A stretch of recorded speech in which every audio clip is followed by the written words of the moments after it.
Hello और नमस्कार। आप सभी का अगेन इस नए वीडियो में स्वागत है। तो यहाँ पे हम बात करेंगे जो अरब सागर पे साइक्लोन बिपरजॉय बनने वाला है उसका लेटेस्ट ट्रैक और इंटेंसिटी क्या होने वाला है और अभी उसका कंडीशन क्या है और वह भारत के किस राज्य को किस तरह से अफेक्ट करने वाला है। तो यहाँ पे मैं आपको इस वीडियो पे क्लियरली जानकारी देने वाला हूँ। तो वीडियो स्टार्ट करने से पहले अगर आपने अभी तक भी हमारे वीडियो को लाइक नहीं किया तो लाइक जरूर करिए और चैनल को सब्सक्राइब भी जरूर कर दीजिए, क्योंकि आपका एक लाइक और एक सब्सक्राइबर से मुझे काफ़ी मोटिवेशन मिलता है नए नए वीडियोज़ लाने के लिए। तो चलिए सबसे पहले सैटेलाइट इमेज के ऊपर नज़र डालते हैं। तो सैटेलाइट इमेज को अगर हम देखेंगे तो हम यहाँ पे देख सकते हैं कि अरब सागर का दक्षिणी पूर्वी भाग के साथ उसके दक्षिणी पश्चिमी भाग के आसपास में और लक्षद्वीप के आसपास में काफ़ी सारा बादल की कंडीशन हम देख सकते हैं। और ये बादल स्पिनिंग भी कर रहा है, जैसे कि लग रहा है कि एक सिस्टम यहाँ पे फॉर्मेशन कर चुका है, जैसे कि कल भी फॉर्मेशन कर गया था साइक्लोनिक सर्कुलेशन और अभी एक डिप्रेशन का रूप ले चुका है। आईएमडी ने अभी इसको लो प्रेशर का इंटेंसिटी का ही बोला है, बट उनका अपडेट आने वाला है, बट ये भी एक डिप्रेशन का रूप ले चुका है। इसका सैटेलाइट इमेज को देखकर साफ साफ ये नज़र आ रहा है कि एक डिप्रेशन का रूप ले चुका है और इसका विंड स्पीड करीब करीब 40 से 50 किलोमीटर के बीच में उसके सेंटर पे है।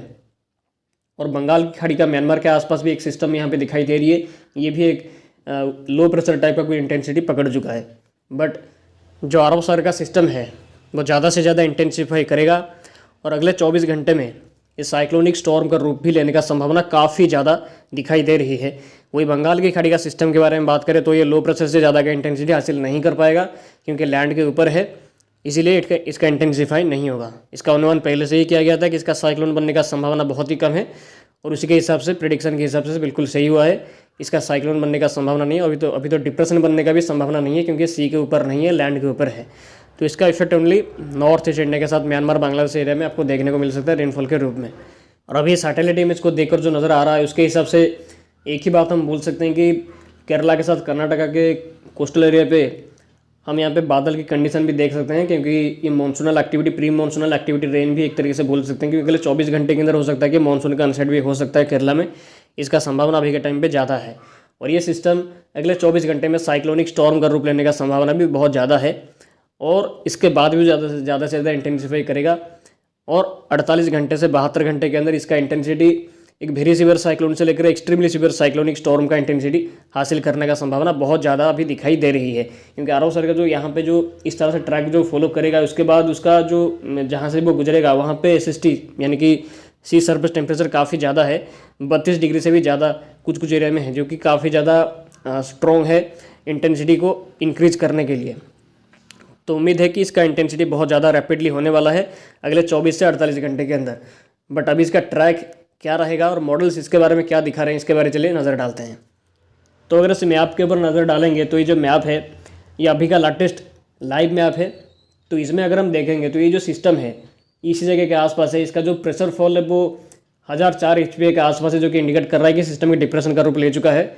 और इसकी वजह से जो विंड स्पीड यहाँ पे काफ़ी तेज़ है, जो कि 40 से 50 किलोमीटर के आसपास है, जो कि इंडिकेट कर रहा है कि सिस्टम की डिप्रेशन का रूप ले चुका है।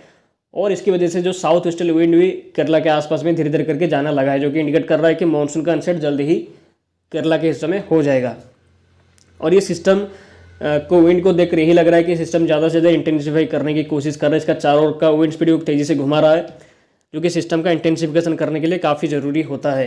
वही बंगाल की खाड़ी में सिस्टम जो यहाँ पे है तो ये भी एक सर्कुलेशन से लो प्रेशर टाइप का कोई इंटेंसिटी यहाँ पे ये इसमें आपके हिसाब से दिखाई दे रही है, बट इसका कोई भी भारतीय तट में कोई इफेक्ट नहीं है बंगाल की खाड़ी का सिस्टम का। तो दोस्तों आपको पता होगा कि कई सारे चैनल्स ये बोल रहे हैं कि सिस्टम मुंबई पे हिट करेगा, गोवा पे हिट करेगा, गुजरात में लैंडफॉल करेगा। तो दोस्तों आपको पता होगा कि जितने भी वीडियोस मैंने अब तक बनाए उसमें किसी भी ये नहीं बोला है कि मुंबई पे हिट करेगा या गोवा पे हिट करेगा या गुजरात में हिट करेगा। मैंने भी अब तक कोई लैंडफॉल का प्रेडिक्शन दिया ही नहीं है। तो अगर कोई भी ऐसा बात बोल रहा है तो उनके बातों पर बिलीव ना करे। इस साइक्लोन का कोई भी संभावना बिल्कुल भी नहीं है कि मुंबई पे या गोवा पे कहीं पे हिट करेगा, क्योंकि अगर हम हिस्ट्री को देखेंगे तो कोई भी साइक्लोन मुंबई पे हिट नहीं किया है, बहुत ही कम शायद आपको मिलेगा रिकॉर्ड्स। तो मुंबई पे साइक्लोन वैसे भी बहुत ही कम हिट करता है, स्पेशली जून मंथ में तो बिल्कुल करने का चांसेस ही बहुत कम होता है। तो वेस्ट कोस्ट में ही संभावना बहुत कम होता है लैंडफॉल का, तो मुंबई पे साइक्लोन वैसे भी लैंडफॉल किया नहीं है। तो जो लोग ऐसा बोल रहे हैं कि यहाँ पे हिट करेगा तो उनकी बातों पे बिलीव ना करें, ये लोगों को गुमराह ही करते हैं कि ये व्यूज़ के चक्कर में। तो साइक्लोन का कोई भी संभावना मुंबई और उसके आसपास में हिट करने का अभी के लिए तो बिल्कुल भी नहीं है, क्योंकि सिस्टम भारतीय तट से दूर ही जाएगा अभी के ट्रैक के हिसाब से अब तक हम मॉडल्स को अगर देखेंगे तो कोई भी मॉडल्स का कोई भी संकेत नहीं है। बस कुछ एक दो मॉडल्स यही दिखा रहे थे कि ये मुंबई पे जाके हिट करेगा, उसी के माध्यम से लोग ये वीडियो बना रहे हैं कि मुंबई पे हिट करेगा। तो ऐसा नहीं होगा, मुंबई पे हिट करने का कोई भी संभावना नहीं है। मैं आपको जो फोरकास्ट देता हूँ वो पूरा अलग अलग मॉडल्स को देखने के बाद उनका कंक्लूजन निकाल के अपना फोरकास्ट करता हूँ। कोई एक मॉडल को देखकर फोरकास्ट नहीं करता। तो अगर कोई एक मॉडल को देखकर ये बोल रहा है कि यहाँ पे हिट करेगा तो उनकी बातों पे बिलीव ना करें। मैं आपको पूरा वेरिफिकेशन के साथ अपना फोरकास्ट देता हूँ, जो कि कोशिश मेरा रहता है कि पूरा एक्यूरेसी उसमें रहे। तो आपको बताया जितने मैंने साइक्लोन के ऊपर इन्फॉर्मेशन अब तक दिया है उसमें से 90% इन्फॉर्मेशन बिल्कुल सही साबित हुआ है ट्रैक के मामले में, इंटेंसिटी के मामले में भी। रिसेंटली जो साइक्लोन मौका बना था उसका भी प्रेडिक्शन बिल्कुल ही मैच हुआ था, क्योंकि उसमें मैंने वही किया था कि सारे मॉडल्स को देखने के बाद उसका कंक्लूजन निकाल कर मैंने फोरकास्ट में किया था, और इसमें भी मैं वही कर रहा हूँ। तो इसमें एक्यूरेसी का संभावना बहुत ज़्यादा है। तो आपको मेरे ऊपर बिलीव करना चाहिए कि मैं जो ट्रैक अभी आपको बता रहा हूँ उसी का ही हिसाब से ये ट्रैक जाने वाला है। तो इसका अभी के हिसाब से भारतीय तट में कोई भी लैंडफॉल का संभावना बहुत ही कम है। इसका संभावना ज़्यादा है कि सी पे ही ख़त्म हो जाए, सी पे ख़त्म हो जाने का संभावना ज़्यादा है, या तो ये ओमान की तरफ जा सकता है, दोनों में से कुछ भी हो सकता है। बट इसका भारतीय तट में खास करके महाराष्ट्र मुंबई जैसे एरिया में लैंडफॉल का संभावना इसका नहीं है। तो अगर कोई ऐसा बोल रहा है उनकी बातों पर बिलीव ना करें। तो चलो अगला मैप को देखते हैं। ये जो मैप है ये 6 जून का है। तो इसमें अगर हम देखेंगे तो सिस्टम साइक्लोनिक स्टॉर्म का रूप ले चुका है। इसका जो विंड स्पीड है उसको देख कर ये समझ आ रहा है कि सिस्टम के चारों ओर अच्छा खासा विंड स्पीड काफ़ी तेज़ी से घूम रही है। और इसके साथ ही जो इसका प्रेशर फॉल है वो 994 MB के आसपास है, जो कि इंडिकेट कर रहा है कि सिस्टम साइक्लोनिक स्टॉर्म का रूप 6 तारीख में ही ले जाएगा इस मॉडल के हिसाब से, जो कि काफ़ी एक्यूरेसी के साथ सारे मॉडल्स हमारा जो GFS के साथ ECMWF सारे यही दिखा रहे हैं कि 6 तारीख में इसका साइक्लोन बनने का संभावना बहुत ज़्यादा है। और सैटेलाइट इमेज भी वही वायन कर रहा है कि अगले 24 घंटे में साइक्लोन का रूप ले जाएगा। तो इसके हिसाब से साइक्लोन का रूप 6 तारीख में ही ले जाएगा, और इसके पोजीशन उसके बाद इसी जगह पे ही इसका पोजीशन होगा उस टाइम। तो 7 तारीख में ये और भी इंटेंसिफाई करने वाला है। तो अगर हम इसको देखेंगे तो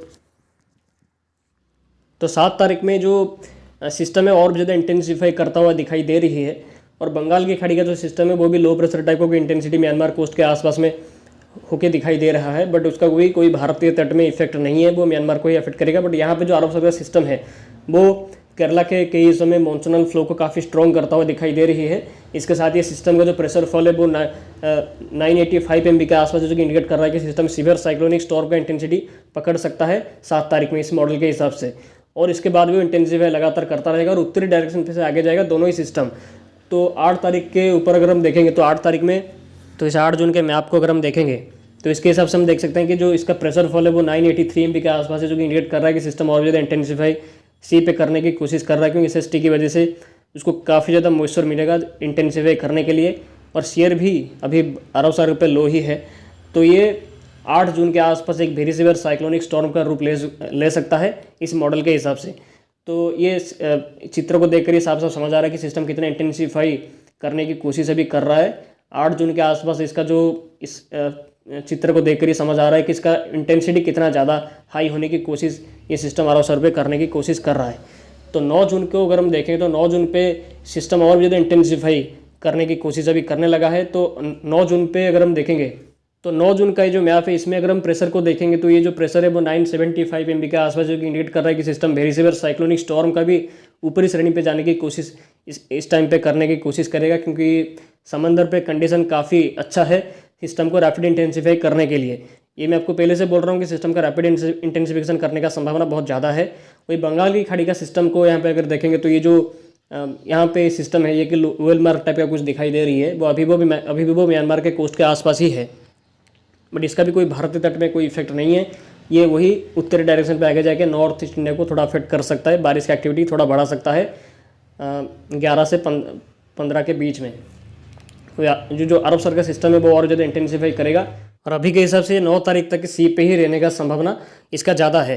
तो 10 तारीख में अगर हम देखेंगे तो 10 तारीख में जो सिस्टम है वो एक्सट्रीमली सीवियर साइक्लोनिक स्टॉर्म का इंटेंसिटी पकड़ता हुआ दिखाई दे रही है इस मैप के हिसाब से। इसका जो प्रेशर फॉल है वो 964 MB के आसपास, जो कि इंडिकेट कर रहा है कि सिस्टम काफ़ी ज़्यादा स्ट्रॉन्ग है और ये अभी भी मॉनसूनल विंड को भारतीय तट से काफ़ी दूर रखता हुआ दिखाई दे रहा है। ये बिल्कुल कल वाला सिचुएशन, कल का जैसा ट्रैक था अभी भी ट्रैक वैसा ही है। ट्रैक में कोई भी चेंजेस मॉडल की तरफ से नहीं हुआ है। वही जो बंगाल की खाड़ी का जो सिस्टम है वो म्यांमार को कोस्ट को क्रॉस कर गया है, तो अभी वो कमज़ोर भी हो गया है, तो उसका कोई भी इफेक्ट नहीं है भारतीय इलाकों में। और ये जो मैप है ये 11 तारीख का है, 11 जून का है। तो इसमें सिस्टम एक सुपर साइक्लोनिक स्टॉर्म का कैटेगरी के आसपास मॉडल के हिसाब से दिखा रहा है, जो कि इंडिकेट कर रहा है कि सिस्टम काफ़ी भयंकर है। इसका जो प्रेशर फॉल है वो 935 MB से भी नीचे है, जो कि इंडिकेट कर रहा है कि सिस्टम काफ़ी ज़्यादा स्ट्रॉन्ग है और भयंकर ये इसका इंटेंसिटी सी पे दिखा रहा है। बट एक अच्छी बात यह कि भारतीय तट से काफ़ी दूर है। अभी इसका जो डिस्टेंस है वो महाराष्ट्र कोस्ट से दिखाई दे रहा है कि ये 400 से 500 किलोमीटर से भी ज़्यादा इसका जो डिस्टेंस है वो दिखाई दे रहा है। और इसका जो डायरेक्शन वो कंटिन्यूसली उत्तरी डायरेक्शन पे आगे जा रही है, जो मॉनसूनल फ्लो को वो अपने साथ ऐसे ही घुमा रहा है। तो मॉनसूनल फ्लो वीक इसकी वजह से भारतीय इलाकों में होने का संभावना ज़्यादा है अभी के हिसाब से। तो 12 तारीख में देखेंगे तो 12 तारीख में सिस्टम का इंटेंसिटी 948 MB के आसपास, जो कि इंडिकेट कर रहा है कि सिस्टम अभी भी इंटेंसिटी को हाई रखा हुआ है, वीक खास नहीं है और अभी भी भारतीय तट से काफ़ी दूर है। और ओमान और गुजरात के बीच में जो समंदर है उसी के आसपास ही सिस्टम यहाँ पे दिखाई दे रहा है। अभी भी मॉनसूनल विंड को अपने साथ तेज़ी से स्पिनिंग करा रहा है सिस्टम, और अभी काफ़ी स्ट्रॉन्ग साइक्लोन मॉडल के हिसाब से दिखाई दे रहा है। तो इसके बाद सिस्टम इंटेंसिटी खोने की कोशिश करेगा क्योंकि इसको अनफेवरेबल कंडीशन का सामना करने को मिलेगा। तो अभी का जो मॉडल प्रोजेक्शन है उसके हिसाब से एक ही बात साफ है कि इसके बाद जो इंटेंसिटी होगा वो धीरे धीरे करके डाउन होना स्टार्ट करेगा। तो आप देख सकते हैं कि 13 जून का मैप है, तो इसमें सिस्टम का इंटेंसिटी डाउन होने की कोशिश अभी करने लगा है। इसका जो प्रेशर फॉल है वो 975 MB के आसपास दिखा रहा है, फिर भी एक भेरी सेवर साइक्लोनिक स्टॉर्म का इंटेंसिटी के आसपास होगा और ओमान के काफ़ी क्लोज होगा, गुजरात से काफ़ी दूर होगा। बट ये सिस्टम इसके बाद रिकवर करता हुआ दिखाई देगा आपको।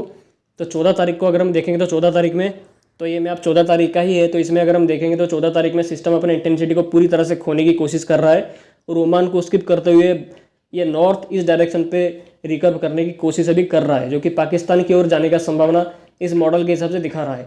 बट ये सिस्टम काफ़ी वीक हो चुका है।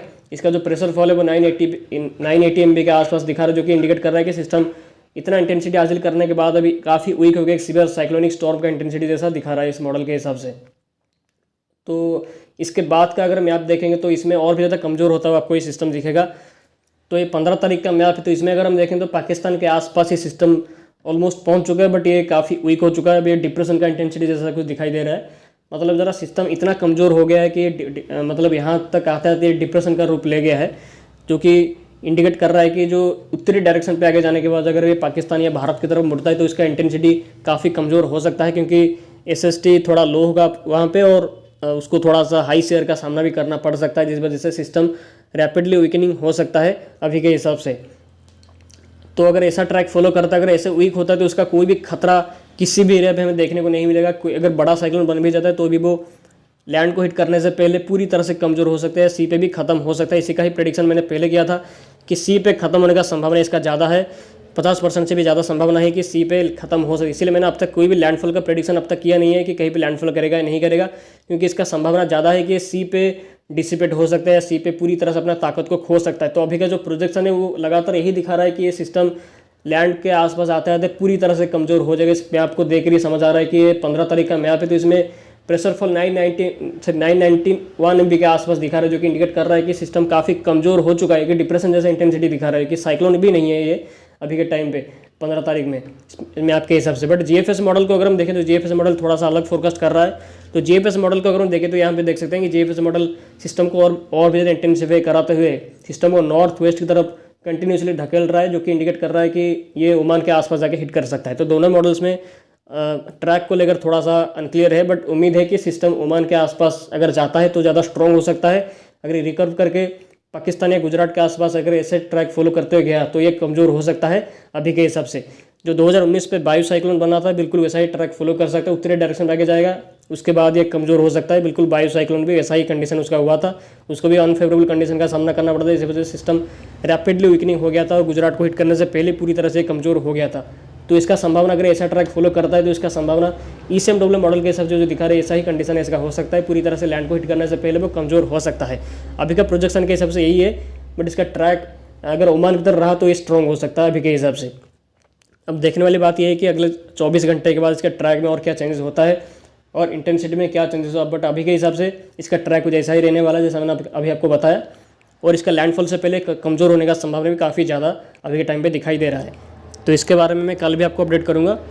तो मिलते हैं अगले वीडियो पे, आप सभी का बहुत बहुत धन्यवाद।